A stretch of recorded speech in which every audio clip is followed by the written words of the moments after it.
Baiklah teman-teman semuanya, untuk SKB tahun 2024 ini kalau kita lihat di surat pengadaan CPNS Kementerian Agama tahun 2024, di situ sudah sedikit mensepil tentang proses SKB-nya. Ada 3 komponen yang harus dilalui. Pertama CAT-BKN, kemudian SKB tambahan yang berupa praktik dan sikap kerja perspektif moderasi beragama, serta yang terakhir adalah wawancara perspektif moderasi beragama. Nah teman-teman, dari ketiganya ini punya bobot yang masing-masing berbeda. Yang paling tinggi adalah yang pertama, CAT-BKN SKB-nya bobotnya adalah 50%. Nah teman-teman harus maksimalkan di CAT-BKN ini ya, yang 50%. Apa saja yang diujikan teman-teman? Nah kalau kita melihat bahasanya CAT-BKN, berarti ini yang akan diujikan adalah sesuai dengan bidang, penguasaan bidang yang teman-teman lamar ya. Kalau sebagai guru matematika berarti akan diujikan tentang keguruan dan keprofesionalan tentang mapel matematikanya. Kalau yang tentang tenaga teknis, arsiparis, atau peranata komputer berarti akan diujikan adalah bidang arsiparis dan juga bidang jabatan peranata komputer. Nah teman-teman mulai sekarang bisa searching-searching dulu tuh supaya tahu tugas pokok kemudian fungsi dari masing-masing jabatan yang teman-teman lamar. Itu yang satu ya. Spillnya tuh seperti itu. Jadi teman-teman harus sudah mulai searching. Kalau teman-teman butuh referensi, di video ini ada produk yang menawarkan tentang SKB Kemenag. Silakan diklik kalau berminat, silakan ya teman-teman, ada produknya di sini.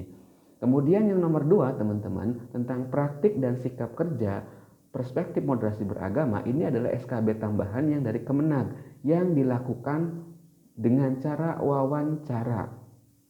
Wawancaranya bisa via Zoom ya, dan sesuai dengan sosialisasi waktu dulu tanggal 6 September dari Kementerian Agama langsung itu akan via Zoom karena prinsip dasarnya untuk memudahkan semua peserta. Jadi kemungkinan Zoom.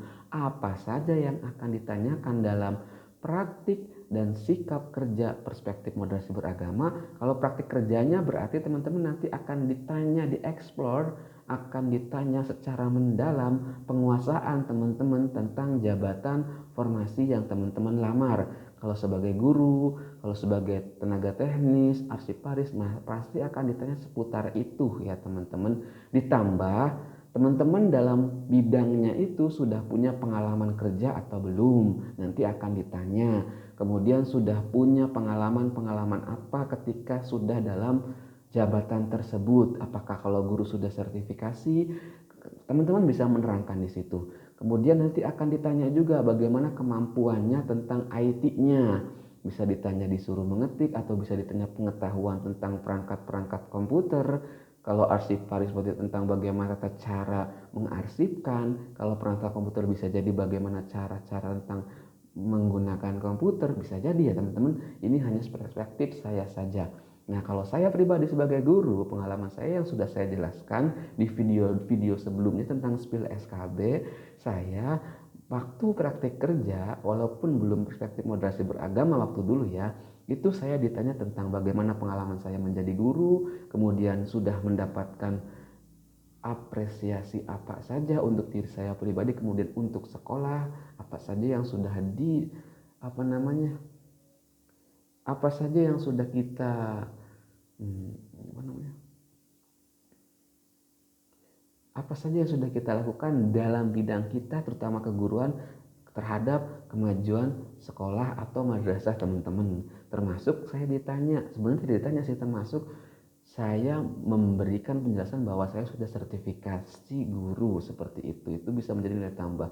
Ditanya tentang IT, ditanya tentang e-learning madrasah, tentang rapat digital madrasah, kemudian tentang cara sistem penilaian guru juga ditanya. Pokoknya video saya sebelumnya sudah saya menjelaskan ya, saya tidak perlu panjang lebar tentang keguruan. Intinya kalau yang keguruan sama semua seperti itu ya teman-teman, hanya nanti di bidangnya saja mapel apa yang berbeda. Kalau tenaga teknis, teman-teman bisa mulai men-searching tentang tugas pokok dan fungsi utama dari tenaga teknis teman-teman ya.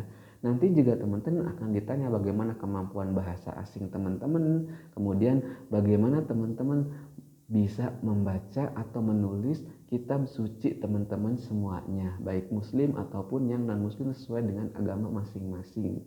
Kemudian yang sikap kerja teman-teman itu ditanya tentang bagaimana kemampuan teman-teman terhadap segala sesuatu yang muncul dalam keadaan pekerjaan teman-teman, ya, bagaimana cara menanggapinya, bagaimana kalau misalkan teman-teman pimpinannya berbeda dengan teman-teman, berbeda imannya atau berbeda agamanya, bagaimana sikap teman-teman. Di samping tadi ya ditanya tentang baca tulis kitab suci agama teman-teman, itu ya teman-teman, waktu itu saya ditanya tentang Al-Quran, membaca Al-Quran, menerjemahkan Al-Quran, dan suruh menulis Al-Quran.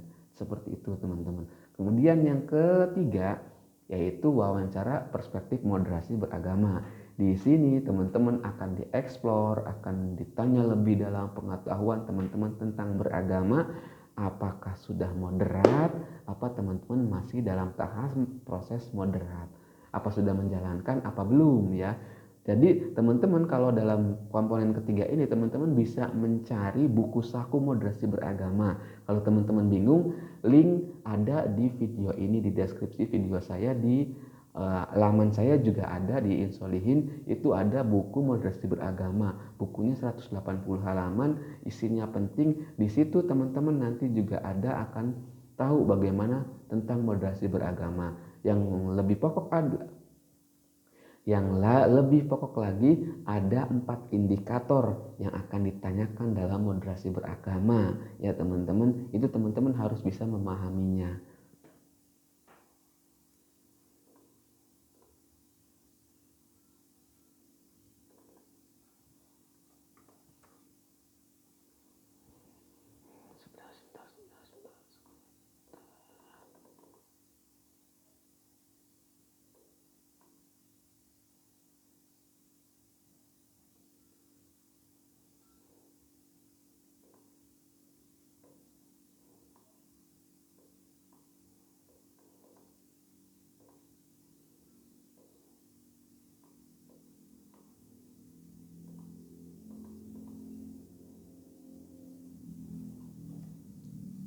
Nah, apa 4 indikator itu? Teman-teman silakan bisa unduh di deskripsi video ini ya. Saya sepil sedikit nih 4 indikatornya. Pertama, teman-teman harus memahami tentang nilai-nilai kebangsaan ya, atau komitmen kebangsaan. Teman-teman yang pertama harus benar-benar memahami komitmen kebangsaannya. Kemudian teman-teman harus benar-benar memahami tentang toleransi umat beragama, toleransi umat seagama. Kemudian yang ketiga, teman-teman harus benar-benar anti kekerasan. Dan yang terakhir, teman-teman harus mengakomodir kebudayaan lokal. Jangan benci pada budaya lokal ya, itu harus harus mengakomodir, harus akomodatif terhadap budaya, terutama budaya lokal ya, budaya kita. Nah, karena Indonesia kan beragam macam budaya. Itu teman-teman semuanya bisa teman-teman dapatkan di link deskripsi video saya, silakan. Nah, teman-teman, semoga teman-teman bisa maksimal dalam melaksanakan SKB nanti, karena teman-teman ada banyak pengalaman dari teman-teman saya, banyak yang sudah menyiapkan diri untuk tes SKD, tapi sangat kecil, sangat sedikit yang menyiapkan diri ketika akan tes SKB. Nah, mulai sekarang yang sudah lolos PG tinggal berdoa dan menyiapkan diri, kita explore, cari searching banyak di Google tentang SKB bidang teman-teman semuanya. Semoga video ini bermanfaat. Silakan share, silakan komen kalau ada yang ingin ditanyakan atau kita bahas. Nanti saya rangkum, kemudian kita bahas. Terima kasih banyak. Salam sehat, tetap semangat selalu. Wassalamualaikum warahmatullahi wabarakatuh.